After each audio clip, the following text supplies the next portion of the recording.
why do we care about trade and investment, right? Why should we actually care at a local level about trade and investment? And for me, the best way to do that is actually talk through a case study. And this is a Queensland family-owned business. Been in existence for about 40 years, or a little over 40 years. They have about 1,000 employees across the globe, grown to about 700, over 700 here in Queensland. And it's a particular case study because it's a company for which I worked for 10 years to help build their existence and their presence in a market like North America. They're a manufacturer of predominantly automotive products. So around the mid-1990s, the company made the decision to actually set up a physical office in the US, right? And I think this actually dispels one of the first myths around exporting and trade, and that is that you can penetrate a market like the US remotely, right? You can create fantastic collateral and marketing material, send it across to our fantastic trade commissioners overseas. They'll get it in front of a buyer and the orders start flowing in, right? Complete fallacy. So they made the investment, they set up a facility in California, and as a result, they were able to access a certain segment of the market that helped drive an increase in sales. They were exporting product from Australia to service that market as a result.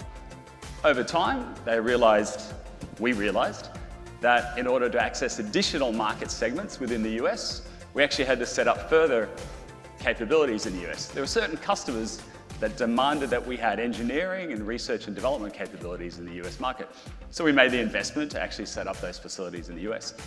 Then further down the path, there was another market segment that required us actually to manufacture the product in the US in order for us to be able to access that market segment, those types of customers.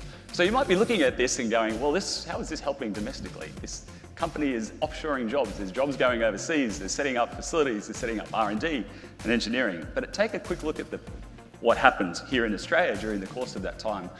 The company initially started exporting to the US when we first entered the market. The production requirements, the production capacity domestically here in Queensland increased, which meant additional jobs, right? Great impact. Over time, the scale that we achieved as a result of the additional market segments that we're able to penetrate in the US and North America helped us achieve this incredible scale that drove greater efficiencies, drove our costs down, helped us to actually then access additional markets all around the globe. In addition, it also helped us to fund new capital equipment that we would never have otherwise been able to fund here in Queensland. Higher value jobs that we were able to obtain and retain here in Queensland. That capital equipment then not only served the automotive segment of the market in which we started, but it actually created entire new business units for us in building and construction, architectural products that we were now exporting across the globe. So it is not a zero-sum game.